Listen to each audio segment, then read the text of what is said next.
Hello everyone, Dimple here. કેમ છો? તો આજે આપણે બનાવીશું ગુજરાતી હાંડવો. તો ચાલો બનાવવાનું સ્ટાર્ટ કરીએ. એક ચમચી લીધી છે પૌવા, એક ચમચી પૌવા લીધા છે અને એક ચમચી મેં મીઠી લીધી છે. આ ઓપ્શનલ છે, આ બે ઓપ્શનલ છે. હવે આને બધાને આપણે મિક્સ કરી દઈશું બધાને.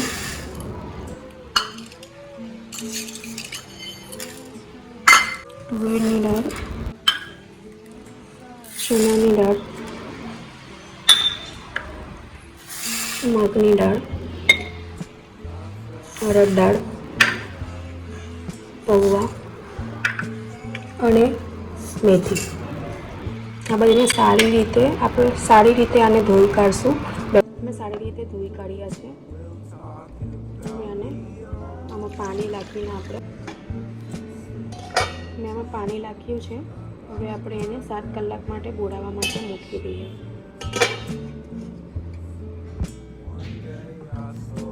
7 કલાક પછી આપણે એને ધોઈ કાઢશું સારી રીતે. તો મેં દાળ ધોઈ કાઢી છે 2-3 પાણીથી. તો તમે જોઈ શકો છો તો મસ્ત ફૂલાઈ ગઈ છે આપણી બધી દાળો સારી રીતે.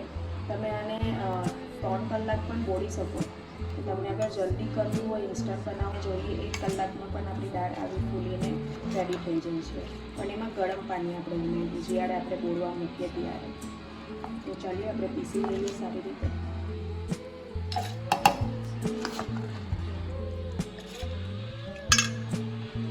આપણે આને આજે દહીં જોડે પીસીશું અને થોડુંક પાણી.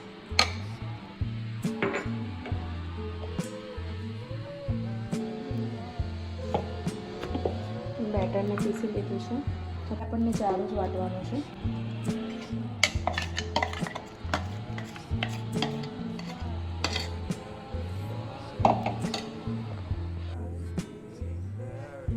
તો હું બધું બેટર વાટી લીધું છે. હવે આમાં આપણે તેલ નાખશું, સારી રીતે મિક્સ કરીશું.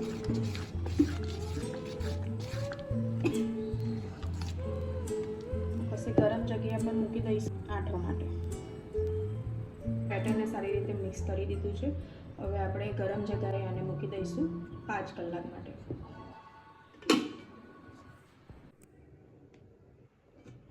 તો 5 કલાક પછી આપણે જોઈ શકીએ છીએ કે આપણું બેટર જે છે રેડી છે. જોઈ શકો છો મસ્ત આઠો આવ્યો છે. તો આમાં આપણે નાખીશું દૂધી. છીનેલી દૂધી લીધી છે મેં, 1 વાટકી મેં દૂધી લીધી છે છીનેલી. તો આને સારી રીતે મિક્સ કરી દઈશું. હવે નાખશું આપણે હિંગ, પછી નાખશું જીરું અને અજવાઈન, થોડાક વ્હાઈટ તલ નાખશું,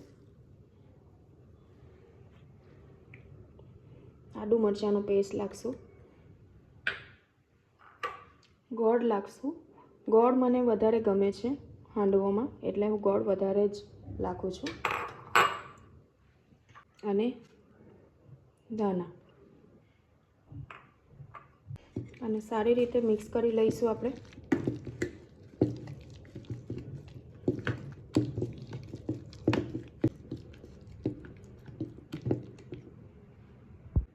સૂકા મસાલા નાખશું, હલ્દી,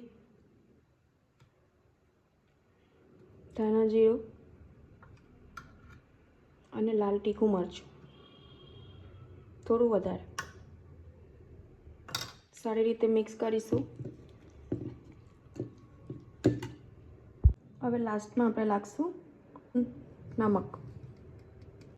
હવે આને સારી રીતે મિક્સ કરીશું. તો હાંડવા બનાવવા માટેનું બેટર આપણું રેડી છે. તો ચાલો આપણે બનાવવાનું સ્ટાર્ટ કરીએ. હાંડવો બનાવવાનું સ્ટાર્ટ કરીએ. Flame on. એમાં નાખીશું થોડું તેલ, 2 ચમચી તેલ.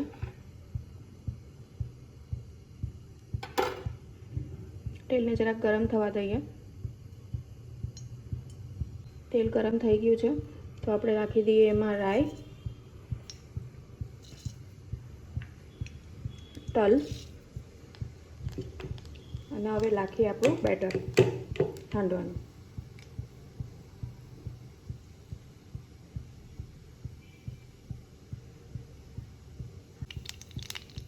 નાખી દઈએ બેટર.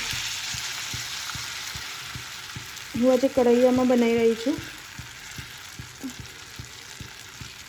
તમે ફ્રાય પેનમાં બી બનાવી શકો છો. પાનકેક જેવા જ હાંડવો બનાવશું નાના નાના. બસ તો હવે આને ઢાંકી દઈએ આપણે. ફ્લેમને સ્લો કરી દઈશું અને હવે આને ઢાંકી દઈએ. જોઈ લઈએ.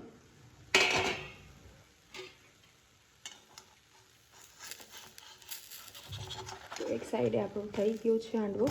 તો આપણે શેકીશું બીજા સાઈડથી. આમાં લાગશે થોડું તેલ.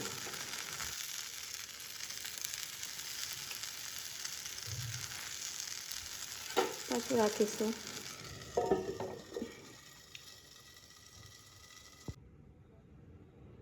જોઈ લઈએ. ઓપન થઈ ગયું છે. તો આપણો હાંડવો રેડી છે. ફ્લેમને ઓફ કરી દઈએ. તો હું સર્વ કરું છું હાંડવાને ઠંડા દૂધ જોડે.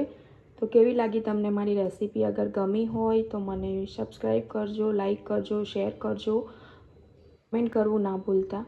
તો ફરી મળીએ એક નવી રેસીપી સાથે. ધન્યવાદ.